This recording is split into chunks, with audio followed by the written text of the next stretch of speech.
제가 이렇게 성례식을 집례하기 위해서 지금 핀 마이크를 이렇게 끼고 있는데, 제가 핀 마이크를 끼기만 하면 옛날 생각이 참 많이 나요. 지금부터 한 25년 전에 제가 선교지에서 한국에 말씀 전하러 들어왔는데, 포항에 있는 어떤 교회에서 설교해달라고 그 교회를 기차 타고 내려갔어요. 말씀을 전하기 전에 목사님이 이렇게 맛있는 걸 많이 사주시더라고요. 그래서 맛있는 거 먹고, 그리고 예배당에 올라왔는데 목사님이 이렇게 핀 마이크를 꽂아주세요. 그때만 해도 보통 다 핸드 마이크 썼거든요. 근데 이렇게 핀 마이크를 꽂아주시더라고요. 그래서 뭐 그런가 보다. 그리고 핀 마이크 끼고서 앉아있는데 맛있는 걸 하도 많이 먹어서 배가 아파서, 그래서 화장실에 갔다 왔거든요. 근데 제가 강대상에 섰는데 특별히 재밌는 말도 안 했는데 성도들이 너무나 많이 웃는 거예요. 이분들이 왜 웃지? 이분들이 왜 웃지? 이해를 할 수 없어서 어쨌든 간에 막 설교를 하고, 이분들은 느낌이 웃음을 참는 느낌인 거예요. 이게 뭐지? 이게 뭐지? 그리고 나중에 이제 기차 타고 서울 내려가는데 담임 목사님 전화 왔어요. 물 내리는 소리까지 다 들렸다고. 정말 민망하더라고요. 그래서 이 핀 마이크는 제가 별로 안 좋아하는 마이크 중에 하나예요. 자, 오늘 성경을 보면 이 고린도전서를 쓴 사람은 사도 바울, 그 다음에 사도 바울이 고린도 교회에 보낸 편지예요. 그런데 이 고린도전서는 처음부터 끝까지 고린도 교회가 싸우는 이유, 그리고 싸우지 마라, 너희가 안 싸우려면 이렇게 해야 된다, 뭐 이런 얘기들이 쭉 기록돼 있어요. 여러분 한번 생각해 보세요. 하나님이 성경을 통해서 우리에게 하시고 싶은 말씀들이 얼마나 많았을까요? 그런데 하나님은 그렇게 하시고 싶은 말씀들이 많았을 텐데 고린도전서에 처음부터 끝까지 싸우지 마라, 사람이 왜 싸우는지, 싸우면 어떻게 해결해야 되는지를 왜 이렇게 수십 장에 걸쳐서 얘기하셨을까? 아마도 하나님은 우리가 인생을 살아가는데 싸울 일이 많다는 거, 신앙생활을 하는데 싸울 일이 많다는 걸 너무 잘 아셨던 것 같아요. 그래서 하나님은 우리에게 싸우지 마라, 제발 싸우지 마라, 싸우지 마라, 제발 싸우지 말라는 말을 이 고린도전서의 1장부터 끝장까지 얘기하셨어요. 여러분 축복합니다. 평생 가정이든 교회든 어디서든지 싸우지 말길 축원합니다. 싸우지 않는 것이 하나님의 뜻이에요. 자, 오늘 성경을 보면 고린도전서 11장 19절 거기 보면, 여러분 동그라미 쳐보세요. 너희 중에 파당이 있어야. 파당이란 말은 다른 성경엔 당파라고도 써 있고요, 또 다른 성경엔 당을 짓는다라고도 써 있거든요. 그냥 쉽게 풀었으면 이거예요. 나누어지는 거. 노노에 보면은요, 제가 설교하는데 노노를 얘기해서 웃기긴 하지만 이 노노에 보면은요, 소인배는 패거리를 만들고 대인배는 공동체를 만든다. 제가 너무너무 좋아해요. 다시요. 소인배는 패거리를 만들고 대인배는 공동체를 만들어요. 교회 안에서도요, 패거리를 만드는 사람이 있어요. 죄송합니다만 전부 다 소인배예요. 하지만 정말 대인배는 패거리를 만들지 않고 언제나 공동체를 만들어요. 아주 가끔 어떤 사람들은 보면 네 교회, 내 교회를 너무 나누는 사람들이 있어요. 여러분 전부 다 소인배예요. 천국 가면 수원은혜교회 집합 이런 거 없어요. 전부 다 예수 믿으면 천국 가고요, 안 믿으면 지옥 가고요. 그러니 소인배는 자꾸만 패거리를 만들어요. 끼리끼리. 여러분 믿음의 사람들은요, 나누는 건 하나님의 뜻이 아니에요. 친한 사람끼리, 또 편한 사람끼리, 생각이 같은 사람끼리, 정치색이 같은 사람끼리, 학연, 지연, 혈연이 같은 사람끼리 이렇게 자꾸만 끼리끼리 모이고 파당을 만드는 거, 그건 하나님의 뜻이 아니에요. 성경을 보면 이삭네 집이 정확하게 파당을 나눴어요. 아버지 이삭, 엄마 리브가, 큰아들 에서, 둘째 아들 야곱, 아버지 이삭과 큰아들 에서가 한 패였고 엄마 리브가와 둘째 아들 야곱이 한 패였어요. 그래서 큰아들과 작은아들이 싸웠잖아요. 작은아들이 집 나갔어요. 그리고 멀리 라반 삼촌 집에 갔지요. 거기서 머슴보다 더 머슴처럼 일했어요. 너무 불쌍하잖아요. 그래가지고 나이 먹어서 결혼하고 애 낳고 나이 많이 먹어서 돌아왔어요. 집에 돌아와 보니까 사랑하는 엄마가 없어졌어. 여러분 물어볼게요. 리브가는 어디 갔을까요? 성경에 야곱이 집 나가고 나서부터는 리브가는 단 한 번도 등장하지 않아요. 그래서 어떤 신학자는 뭐라고 말했냐면, 아마도 둘째 아들이 집을 떠난 다음에 둘째 아들이 보고 싶어서 시름시름 앓다가 죽지 않았을까라고 주장하는 견해가 있는데 꽤 일리가 있어요. 보세요. 싸우니까 가정이 깨지잖아요. 싸우니까 가정이 망가지잖아요. 싸우니까 가정이 전부 다 무너지는 거예요. 아주 가끔 젊은 엄마 아빠들이 애기들한테 그런 거 물어봐요. 엄마가 좋아? 아빠가 좋아? 아주 나쁜 거예요. 정말 나쁜 거예요. 왜 몇 명 안 사는 그 집에서 패거리를 나누고 당파를 나누고 파당을 나눠요? 애가 얼마나 힘들겠어요. 아빠가 좋다고 말하자니 엄마가 삐질 것 같고, 엄마가 좋다고 말하자니 아빠가 삐질 것 같고. 그러지 말아요. 절대 그러지 말아요. 또 하나, 엄마들 애들 붙잡고 앉아가지고 아빠 욕 좀 하지 말아요. 그러니까 애들이 전부 다 이 엄마랑 한 패거리가 돼가지고 아빠는 가장자리로 몰려났어요.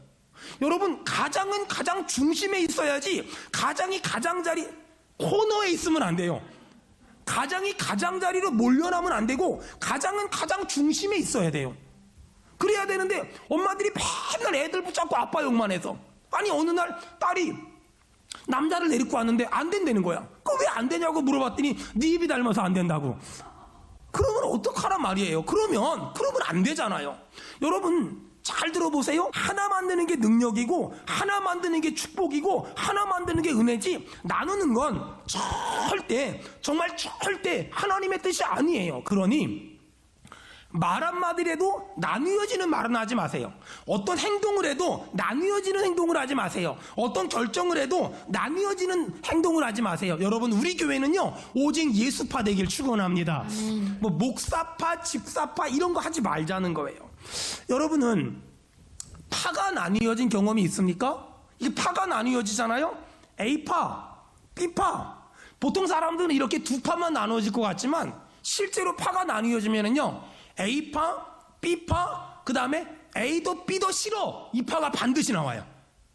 그래서 최소한 파가 딱 나뉘어지면 세 파 이상이 나와요. A파가 있고 B파가 있고 A, B도 아닌 C파가 있잖아요. 그러면 A파인 사람들은 나는 옳고 너는 틀렸어, 이걸 주장을 해야 되거든요. 이걸 주장하기 위해서 어떻게 하냐면 나는 옳고 너는 틀렸어를 말하기 위해서 저 사람에게 있는 조그만한 잘못이라도, 정말 먼지만한 잘못이라도 뻥튀기를 뻥 해가지고 더 크게 만들고 더 심각하게 만들고 더 극단적으로 만들어서 저 사람을 죽일로 만들어야 내가 옳은 사람이 되잖아요.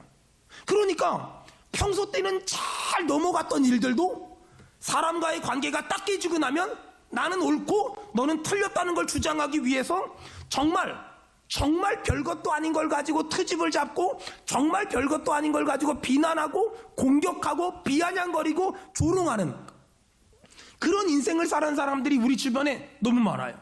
생각해보면 사람이 마음이 평안하고요, 생각이 안정돼 있으면 이 보는 시야도 넓어요. 그 다음에 어떤 일을 결정하고 판단할 때 매사에 긍정적으로 판단하고 긍정적으로 결단하거든요. 근데 벌써 관계가 삐뚤어지고 마음이 삐뚤어지면 생각이 불완전하고 마음이 불완전하면 어떤 일을 보는 시야도 좁아져요. 그리고 어떤 일을 결정할 때도 모든 일에 부정적이고요, 비판적이고요, 비난투성이에요. 근데 그러다 보니까 어떻게 되냐면 원래 저 사람은 정말 괜찮은 사람이었어. 생각이 안정돼 있고 마음이 평안한 사람이야. 근데 그럴 때는요, 어떤 일을 판단하고 어떤 일을 결정할 때 내 아내 마음도 좀 헤아리고, 내 남편 마음도 헤아리고, 내 부모님 마음도 헤아리고, 우리 아이들 마음도 헤아리고, 교회도 생각하고, 또 주변 사람도 생각하고, 이렇게 매사에 결정했던 사람이 어떤 사람하고 싸우잖아요. 어떤 사람하고 관계가 틀어지잖아요. 그러면 그때부터는 아무것도 신경 안 쓰고 내 기분대로, 내 맘대로, 내 멋대로, 내 승질대로, 내 혈기대로 막 결정하고 막 판단해요. 그런 걸 볼 때마다 너무 마음이 아픈 건, 원래 그 사람은 그런 사람이 아니었는데 관계가 틀어지면서 갈등이 생기면서 싸우기 시작하면서 이상한 사람으로 변해요. 여러분 정말 축복합니다. 늘 마음이 평안하길 바라며 늘 생각이 안정되어 있길 축원합니다. 이 고린도 교회는 고린도 전서가 시작되면서부터 끝날 때까지 계속 싸웠어요. 여러분 싸움이 한 번 하고 안 하고 두 번 하고 안 하면 별 문제가 없거든요. 근데 싸움이 이제 계속 되잖아요. 그럼 어떻게 되냐면 나중에는 사람이 쪼잔해져요. 나중엔 사람이 작아져요. 나중엔 사람이 생각도 작아지고 마음도 작아지고 감정도 작아져요. 그렇게 생각도 마음도 감정도 작아지고 좁아지고 또 연약해지면 나중에 사람이 어떻게 되는 줄 아세요? 싸움이 오래되면 사람이 엄청나게 치사해져요. 이 고린도전서를 읽어보면은요, 음악으로 말하면 뭐라 그러냐, 데크레센도 이렇게 점점 처음에는 괜찮았는데 점점 사람이 쪼잔해지고 점점 사람이 이상해져요. 나중엔 뭘 가지고 싸우냐면은요, 세상에 먹을 걸 가지고 싸워요. 아니, 우리 어릴 적에는요 이런 말 하잖아요. 먹을 땐 개도 안 건드린다고. 근데 이 고린도 교회는요, 나중엔 싸우다 먹는 걸 가지고 싸우는 거예요. 먹는 걸 가지고. 아니, 얼마나 사람이 치사해지면 그 먹는 걸 가지고 그걸 먹네 안 먹네 그러고 싸워요. 이게 사람의 연약함이에요. 싸움이 계속되다 보면 이렇게 사람이 치사해지고 이렇게 사람이 좁아지고 이렇게 사람이 작아지고 이렇게 사람이 어리석어지는 거예요. 사람이 관계가 좋을 때는요, 다 넘어가줘요. 에이, 그럴 수 있지. 사람이 그럴 수 있는 거야. 근데 관계가 딱 깨지잖아요. 그러면 사람이란 말도 안 써요. 인간이 어떻게 그럴 수 있냐고. 사람이나 인간이나 큰 차이가 없는데 이 말이 달라요. 관계가 좋을 때는요, 사람이다 그럴 수 있지 뭘. 사람이다 그럴 수 있지 뭘. 근데 관계가 딱 깨지면 인간이 어떻게 그럴 수 있냐고. 인간의 탈을 두고 어떻게 그럴 수 있냐고. 막 이렇게 사람들이 말한단 말이에요. 사람과의 관계가 좋을 때는요, 다 넘어가져요. 사실 우리 교회도 그렇고요, 우리 가정도 그렇고요, 우리가 실수가 없고 허물이 없는 게 아니에요. 근데 관계가 좋을 때는요, 에이 그럴 수 있지, 에이 그럴 수 있지, 에이 그럴 수 있지, 에이 그럴 수 있지, 다 넘어가지거든요. 근데 관계가 딱 깨지잖아요. 그럼 어떻게 되냐면 그때부터 에이 그럴 수 있지가 아니라 인간이 어떻게, 사람이 어떻게 그럴 수 있냐고. 그러면서 하나부터 열까지 전부 걸고 넘어지기 시작하고 비난하고 비난해요. 여러분, 그렇게 싸움이 계속되다 보면 어떻게 될까요? 나는 살고 너는 죽을까요? 그러면 괜찮거든요. 근데 그 싸움이 길어지면 어떻게 될까? 예전에 저 코로나 때문에 집에서 갇혀 있을 때가 있었거든요. 그때 제가 큰맘 먹고 넷플릭스 한 달치 끊어가지고요, 드라마를 봤는데 오징어 게임. 그 오징어 게임이 할아버지가 사람들이 막 싸우니까 뭐라고 말하냐면 그러다 다 죽어 이러더라고요. 여러분, 싸움이 길어지잖아요. 그래서 하나부터 열까지 비판하고 비난하고 정죄하고 비판하고 비난하고 정죄하면 어떻게 될까? 나는 살고 너는 죽으면 괜찮은데 그러다 다 죽어요. 그러다 너도 죽고 나도 죽고 우리 다 죽어요. 이게 사람이 관계가 좋을 때의 모습과 관계가 악화됐을 때의 모습이에요.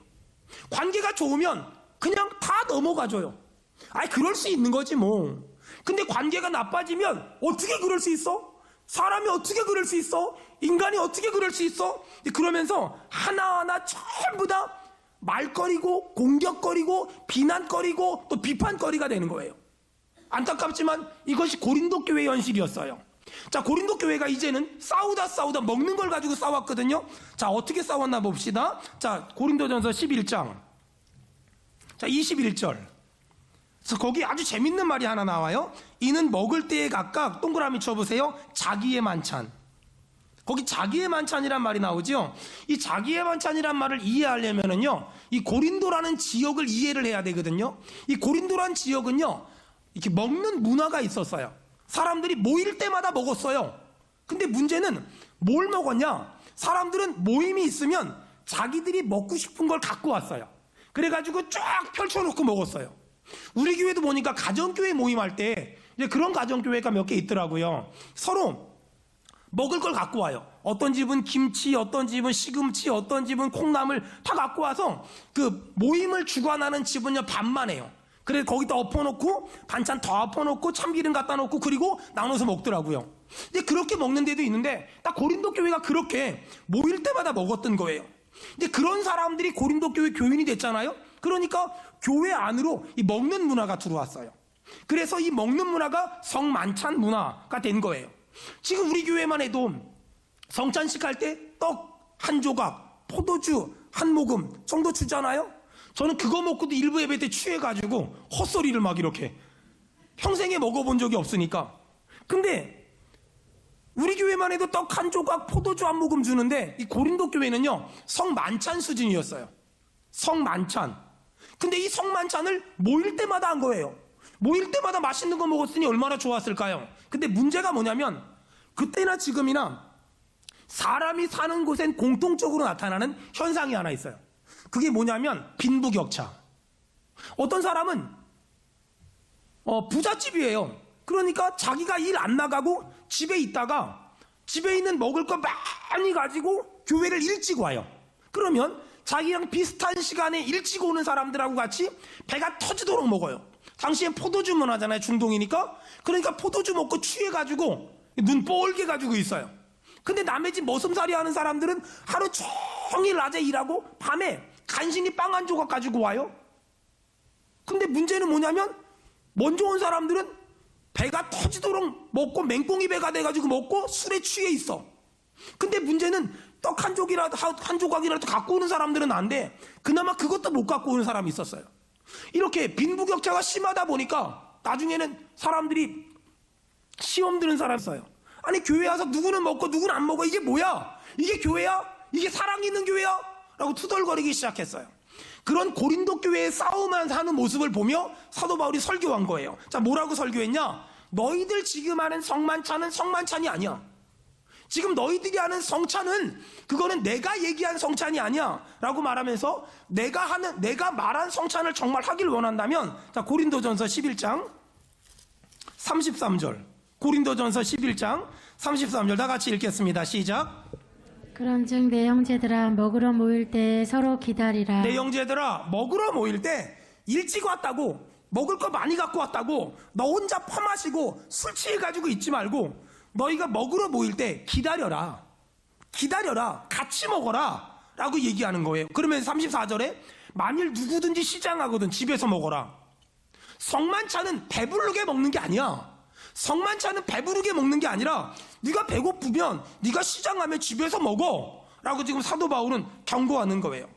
이 말씀을 우리 교회에 어떻게 적용할 수 있을까? 저는 우리 교회가 이 먹는 것 때문에 시험 주는 일도 없고 먹는 것 때문에 시험 드는 일도 없기를 주의 이름으로 축원합니다. 아멘. 저는 우리나라 문화는 말이에요. 우리나라 문화는 먹는 거에 인색함이 없어요. 먹는 거에 우리나라 문화는 인색함이 없어요. 정말 우리나라 문화는 왜 사람들이 오면 우리 어머니 다 어릴 적에 했던 말이 뭐냐면 숟가락 하나만 얹으면 된대. 물론 실제로 살아보면 숟가락 하나의 문제는 아니에요. 하지만 그 정도로 우리 부모님들은 우리한테 먹는 거에 대해서 인색하지 마라, 먹는 거에 대해서 쪼잔하지 마라, 이걸 우리에게 정말 많이 가르쳤거든요. 저는 우리 교회가 먹는 것 때문에 시험을 주거나 먹는 것 때문에 시험을 받는 일 정말 없었으면 좋겠어요. 그러기 위해서 이제 우리가 점점 주일날 점심 먹는 문화가 만들어지고 있잖아요. 여기서 기억할 것, 친한 사람끼리, 가정교회 식구끼리, 아는 사람끼리 밥을 먹는 것도 너무 중요하지만 여러분, 우리 이만큼 우리 교회를 최소한 몇 달 이상 다녔으면 이제는 좀 돌아봐야 돼요. 누가 혼자 먹는 사람은 없는지, 누가 사람들하고 말하고 싶지 않아서 고개 숙이고 먹는 사람은 없는지, 그런 걸 좀 돌아보면서 그런 사람한테 가서 같이, 여러분 저는 그런 사람한테 가서 같이 밥을 먹고 싶어도 제가 가면 그분이 체해요. 그래서 같이 먹어줄 수가 없어요. 정말 그럴 수가 없어요. 그런데 여러분은 좀 같이 가서 먹어주고 같이 가서 교제하고 같이 가서 이야기하면 그게 얼마나 위로가 되는데요. 그게 얼마나 행복하고요, 얼마나 힘이 나는데요. 여러분, 그게 별거 아닌 것 같아도요 얼마나 중요한데요. 내가 좀 챙겨야 될 사람은 없는지, 내가 좀 돌봐야 될 사람은 없는지, 내가 같이 밥 먹으면서 얘기를 들어줄 만한 사람은 없는지, 이 얼마나 은혜로운 교회일까요? 이 얼마나 행복한 교회일까요? 저도 들은 얘기인데 얼마 전에 친한 목사님이 저 청주에 있는 어떤 교회에 청빙을 받아갔어요. 교회가 한 7, 80년 된 교회예요. 그런데 이 목사님이 충격을 받은 거예요. 그 교회 담임 목사로 갔는데 남선교회 무슨 모임을 한다고 오라 그러더래요. 갔는데 가만히 앉아있는데 목사님 드시라고 이것저것 챙겨주는데 먹으려고 하는데 거기 분위기가 어땠냐면 선교회비를 한 번도 안 빠지고 다 낸 사람들은 갈비 먹고 잘 안 낸 사람들은 된장찌개 먹고 있더래요. 목사님이 그걸 보고 충격을 받은 거예요. 아니 이 동네는 이런가? 그리고 이게 뭐냐고 물어봤더니 우리 교회는 늘 그랬다는 거예요. 목사님이 충격을 받아서 나한테 전화했어요. 목사님 이럴 때는 어떻게 말해야 돼요? 좀 나한테 얘기 좀 해줘봐요. 일단 전화 끊고 저도 고민을 했어요. 뭐라고 말해주지? 그리고 이제 집에서 이렇게 있는데 순간 우리 집에서 밥 먹는 모습을 보며 하나님이 지혜를 줬어요. 봐봐라. 집에서는 아빠가 돈 벌어서 온 가족이 같이 먹는데 아빠 입으로 들어가는 것보다 온 가족이 같이 먹을 때 정말 행복하다. 정말 마음이 얼마나 따뜻한지 모른다. 마찬가지다. 교회도 하나님에게 물질의 복을 받은 사람이 좀 더 내고 다른 사람들이 다 같이 먹는 걸 보고 행복해하는 게 교회 아닐까? 그게 교회 아닐까? 선교회비 다 낸 사람들은 갈비 먹고 선교회비 못 낸 사람들은 된장찌개 먹는 게 그게 무슨 교회야? 이렇게 얘기하라 그랬어요. 그래서 그 목사님이 그렇게 얘기했더니 사람들이 뒤에서 딴 사람들은 다 조용하는데 한 사람만 투덜거리더래요. 내 돈 내고 내 맘대로 먹는데 목사님이 왜 이래? 그러더래요. 그래서 마음속으로 기도하라 그랬어요. 너는 떠나라. 여러분, 교회는 그런 거예요. 교회는 내가 많이 먹고 내가 잘 먹고 내가 잘 사는 게 중요한 것이 아니라 주변에 혼자 있는 사람은 없는지, 주변에 외롭게 먹는 사람은 없는지, 주변에 무너진 사람은 없는지, 주변에 쓰러진 사람은 없는지 그들을 잘 품어줄 수 있는 수원은혜교회가 되길 축원합니다. 전 우리 교회가 그런 교회가 되길 정말 원합니다. 오늘 사도 바울이 말한 성찬이 뭘까? 같이 먹는 거잖아요. 떡을 먹고 포도주를 마시는 거잖아요. 이것은 우리가 한 가족이라는 거예요. 밥을 같이 먹는다는 건 우리가 한 가족임을 의미하는 거예요. 여러분 보세요. 우리는 우리 집에 보면 내 아들이 있고 내 딸이 있어요. 사실 내 아들은 내 딸은 사랑하려고 노력하지 않아도 사랑이 돼요. 용서하려고 노력하지 않아도 용서가 돼요. 한번 생각을 해보세요. 만약에 옆집 애가 우리 아이처럼 나에게 대했다면 여러분은 가만히 있겠습니까? 옆집 애가 우리 애 사춘기 때처럼 나한테 막 함부로 대하고 성질내고 왜 나를 놔놓고 속색이냐고 막 이러면서 옆집 애가 우리 아이가 나를 힘들게 하는 것만큼 힘들게 하면 아마 여러분은 두 번 다시 쳐다도 안 볼걸요? 근데 신기한 건요, 그렇게 나를 힘들게 했음에도 불구하고 우리 아이가 시간이 지나면 기억이 안 나요. 우리 아이가 나를 힘들게 하고 우리 아이가 나를 아프게 하고 우리 아이가 나를 속상하게 한 게 하나도 기억이 안 나요. 왜 그런 줄 아세요? 내 자식이니까 기억이 하나도 안 나는 거예요. 여러분, 근데 이렇게 내 자식은, 내 가족은 사랑하려고 애쓰지 않아도 사랑이 되고 용서하려고 애쓰지 않아도 용서가 되고 기다려주지 않으려고 애써도 기다려져요. 근데 여러분, 교회에서는요, 우리 모두는 원래 다 남남이었어요. 우리가 언제부터 알았습니까? 수원은혜교회를 등록하고 교회에서 집사 권사 되면서 그때부터 알았지요. 우리는 원래 다 남남이었잖아요. 근데 하나님의 은혜로 예수님을 믿음으로 말미암아 우리가 형제가 됐고 자매가 됐고 가족이 됐어요. 여러분, 우리가 하나님은 이런 우리에게 뭐라고 말씀하시냐면 너희가 서로 사랑하래요? 너희가 서로 용서하래요? 너희가 서로 기도해주고 기다려주래요? 이게 가능하냐고요? 안 돼요. 불가능해요. 우리가 남남이었는데 어떻게 이게 가능하겠어요? 우리가 남남인데 어떻게 이게 가능하겠어요? 그래서 우리가 육신의 가족은 본능적으로 사랑이 되고 본능적으로 용서가 되고 본능적으로 이해가 되지만 우리가 영적인 가족은 하나님에게 사랑할 수 있는 힘을 달라고 기도해야 돼요. 하나님에게 기다릴 수 있는 힘을 달라고 기도해야 돼요. 하나님에게 참을 수 있는 힘을 달라고 정말 기도해야 돼요. 그러지 않으면 사랑할 수 없어요. 그러지 않으면 참아지지가 않아요. 그러지 않으면 여러분 용서가 안 돼요. 여러분, 오늘 우리는 이 성찬식에 참여할 거예요. 성찬식의 진정한 의미는 우리는 주 안에서 예수 한 분의 몸을 먹고 예수 한 분의 피를 마신 한 가족이야. 그러므로 한 가족은 하나가 돼야 돼. 그런데 우리가 어떻게 하나가 될 수 있냔 말이에요. 우리는 그 집사님을, 그 권사님을, 그 성도를, 그 형제를, 그 자매를 우리의 인간의 노력으로는 사랑이 안 돼요. 아니 남을 어떻게 사랑해요? 남을 어떻게 형제라고 말하고, 남을 어떻게 자매라고 말하고, 남을 어떻게 우리가 품어줄 수 있어요? 언제 봤다고? 그런데 오늘 이 성찬식을 우리가 참여하면서 우리 안에 이런 믿음이 필요한 거예요. 하나님, 우리는 원래 다 남남이었어요. 그런데 오늘 하나님은 우리에게, 우리 보고 예수 안에서 한 가족이 됐대요. 그리고 하나 되라고 말해요.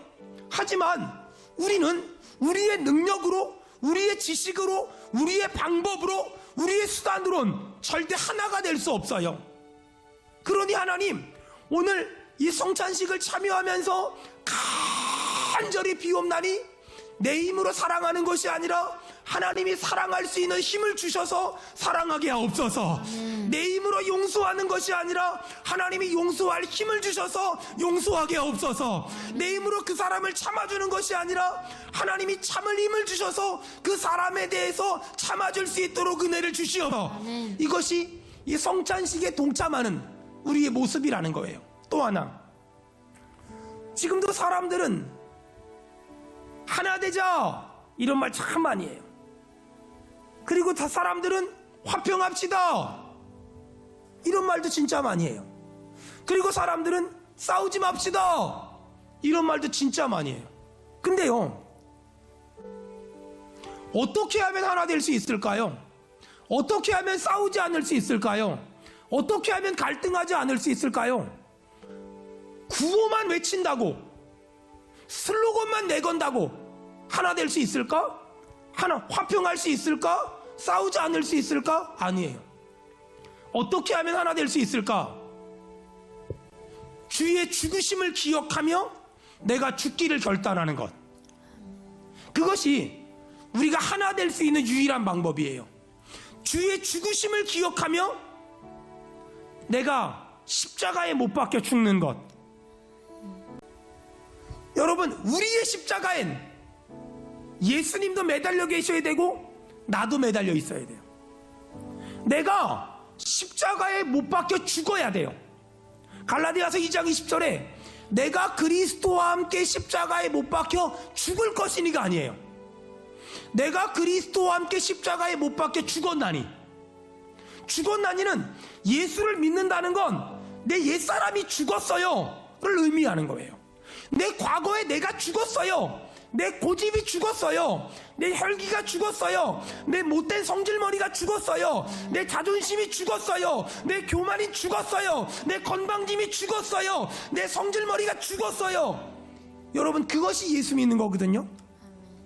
근데 안타까운 건 아직도 예수님을 믿는다고 하면서 성질이 죽지 않아서 펄쩍펄쩍 뛰어다니는 사람들이 너무 많아요.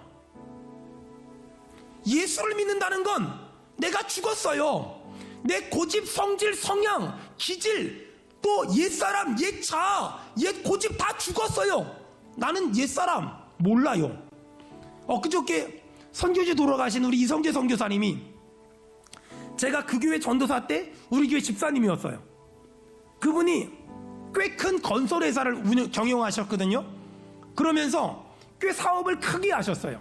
그래서 저는 그분이 젊었을 때 얼마나 세상에 그 짝하고 살았는지를 조금은 알아요.